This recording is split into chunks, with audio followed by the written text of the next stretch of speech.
खुद को ईश्वर का बेटा कहने वाले भारत के बड़े बड़े बाबा आखिर कुछ ही वक्त में कैसे करोड़पति बन जाते हैं और एक ऐसी जिंदगी गुजारते हैं जिसके सपने बेचारे एक आम इंसान हमेशा अपनी पूरी जिंदगी देखता रह जाता है। बागेश्वर धाम, डॉक्टर जाकिर नायक और सदगुरु निर्मल बाबा, ये सभी वो नाम है जो खुद को ईश्वर का बेटा मानते हैं और ये समझते हैं कि संसार में मनुष्य तक सुख पहुंचाने का काम इन्हें ही सौंपा गया है। ये हमेशा अपनी स्पीच में ये भी जरूर कहते हैं कि इन्हें आपसे कुछ नहीं चाहिए, लेकिन इसके बावजूद आखिर इनके पास बड़ी बड़ी गाड़ी और महंगे महंगे ब्रांडेड कपड़े कहाँ से आते हैं। किसी के पास रोल्स रॉयस गाड़ी है तो किसी के पास BMW, और ये तो वो लोग हैं जो आज थोड़े बहुत फेमस है। जो लोग फेमस नहीं भी हैं वो भी महीने में लाखों रुपए कमाते हैं और ये पैसे किसी और के नहीं बल्कि आपके और हमारे ही होते हैं। तो चलिए आज के इस इंटरेस्टिंग वीडियो में जानते हैं कि कैसे भारत में रहने वाले बाबा करोड़पति बनते जा रहे हैं और इसके पीछे आखिर क्या वजह हो सकती है। बस आपसे रिक्वेस्ट है वीडियो के साथ अंत तक बने रहिएगा। मध्य प्रदेश के छतरपुर जिले में रहने वाले बागेश्वर बाबा का नाम तो आपने सुना ही होगा। आजकल बड़े बड़े टीवी न्यूज चैनल भी इनके बारे में बात करते हुए नजर आते हैं। इनका ये दावा है कि उनके पास एक तीसरी आंख है जिससे वो लोगों की परेशानियों को देख लेते हैं और इस तीसरी आंख से वो परेशानी की जड़ तक पहुंचते हैं और बड़ी बड़ी समस्या का निवारण चुटकियों में कर देते हैं। उसके बदले में इन्हें लोगों से कुछ भी नहीं चाहिए होता है। लेकिन अगर ऐसा ही है तो आखिर बागेश्वर धाम बाबा के पास 20 करोड़ की संपत्ति कैसे इकट्ठा हो गई और कैसे उनके करोड़ों फॉलोअर्स तैयार हो गए, ये सवाल तो हमारे मन में भी कभी आता नहीं है, क्योंकि ना तो टीवी चैनल पर बागेश्वर धाम बाबा की नेटवर्थ का जिक्र किया जाता है, ना ही इनकी आलिशान जिंदगी के बारे में हमें कोई कहानी सुनने या पढ़ने को मिलती है। हम तो हमेशा यही देखते हैं कि ये लोगों की परेशानियां दूर कर रहे हैं। लोगों के बताने से पहले ही ये उनके घर वालों के नाम जान लेते हैं, तो जरूरी ये ईश्वर के बेटे ही होंगे। और बागेश्वर धाम बाबा का जिक्र तो बस उदाहरण है, बल्कि आप भारत के जितने भी मशहूर बाबाओं के बारे में पढ़ना शुरू करेंगे तो सभी की नेटवर्थ आपको करोड़ों में नजर आएगी। नित्यानंद के पास तकरीबन 20 करोड़ से भी ज्यादा की संपत्ति मौजूद है। डॉक्टर जाकिर नायक जो लोगों को दुनिया भर का ज्ञान देते हैं, उनके पास खुद की 200 करोड़ से भी ज्यादा की संपत्ति मौजूद है। और पूरे भारत में न जाने कितने ऐसे छोटे छोटे बाबा मौजूद हैं जिनके पास बहुत सी संपत्ति मौजूद है, लेकिन अभी तक आसाराम बापू, गुरमीत राम रहीम जैसे बाबाओं का ही पर्दाफाश हो पाया है। और इन लोगों के पास भी करोड़ों की संपत्ति थी और उसका इस्तेमाल ये आज जेल में बंद होकर भी कर रहे हैं। गुरमीत राम रहीम जब से जेल में बंद हुए हैं उसके बाद न जाने कितनी बार इन्हें पेरोल पर बाहर भेजा गया है, जहां पर अपने बचे हुए काम पूरे करके दोबारा जेल में आ जाते हैं और कुछ दिन बाद इन्हें दोबारा पेरोल मिल जाती है। जबकि इस इंसान के ऊपर बलात्कार और हत्या जैसे संगीन आरोप साबित हो चुके हैं। इससे आप काफी हद तक ये भी समझ रहे होंगे कि जिसके पास पैसा है उसके पास आज के समय में पावर भी है, यानी कि बड़े बड़े नेता भी इन बाबाओं के कंट्रोल में है।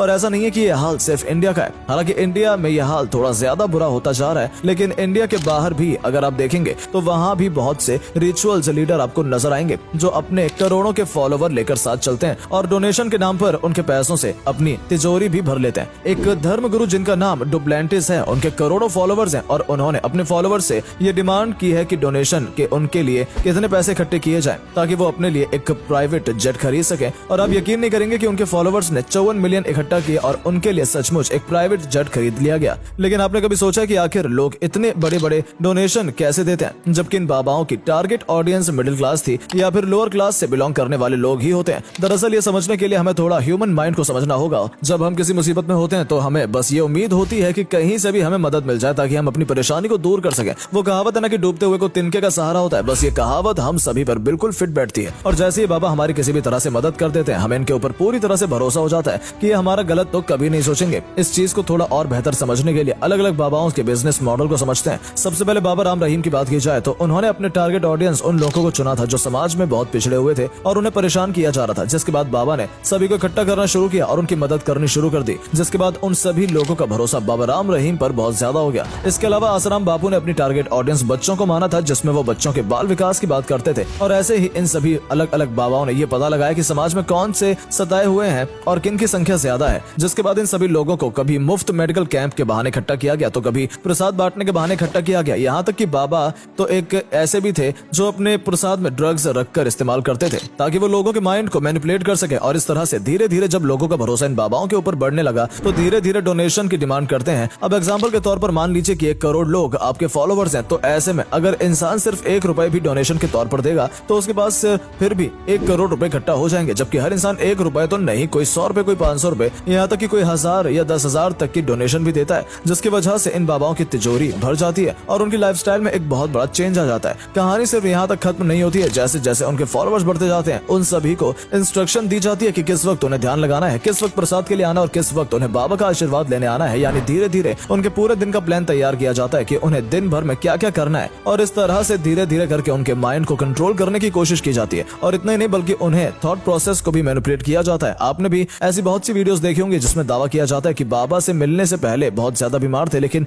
बाबा से मिलने के बाद उनकी बीमारी छूमंतर हो गई। और ऐसा हकीकत में भी होता है। जैसे मेडिकल साइंस में प्लेसबो इफेक्ट के नाम से जाना जाता है। दरअसल इसमें होता यह है कि पेशेंट को ये बोला जाता है कि उन्हें दवाई दे दी गई है, लेकिन असल में उन्हें किसी भी तरह की दवाई नहीं दी जाती। इसके बाद उनकी बीमारी सचमुच ठीक होने लगती है, क्योंकि उन्होंने अपने माइंड को ही ये समझा लिया है कि उनको दवाई मिल गई है और उस दवाई से वो जल्दी ठीक हो जाएंगे। यानी कि सारा खेल माइंड का है, और माइंड को कैसे कंट्रोल करना है, कैसे मैनिपुलेट करना है, कैसे उनके थॉट्स को पकड़ कर रखना है, इन सभी कामों में हमारे इंडिया के सभी बाबा बहुत माहिर होते हैं। और यही एक वजह है कि इंडिया के बाबा बहुत कम समय में करोड़पति बनते जा रहे हैं और अपनी तिजोरियां भरते जा रहे हैं। लेकिन यहाँ कुछ बाबा सचमुच ऐसे भी हैं जो हकीकत में भलाई के लिए काम करते हैं, लेकिन उनकी पब्लिसिटी इतनी ज्यादा नहीं जाती, उनकी मार्केटिंग में पैसा नहीं लगाया जाता, इसलिए आप और हम भी उन लोगों को नहीं जान पाते। तो दोस्तों फिलहाल वीडियो में सिर्फ इतना ही। उम्मीद करते हैं वीडियो में दी गई जानकारी आपको पसंद आई होगी, और अगर आपको ये वीडियो पसंद आई तो इसे अपने दोस्तों के साथ भी शेयर जरूर करें ताकि उन तक भी ये जानकारी पहुंच सके। और अगर आप भी हमारे इस वीडियो को फेसबुक पेज पर देख रहे हैं तो फेसबुक पेज को भी फॉलो जरूर कर लें, ताकि जब भी हम आपके लिए इस तरह की इंटरेस्टिंग वीडियो लेकर आए तो उसकी नोटिफिकेशन आप तक भी पहुंचे।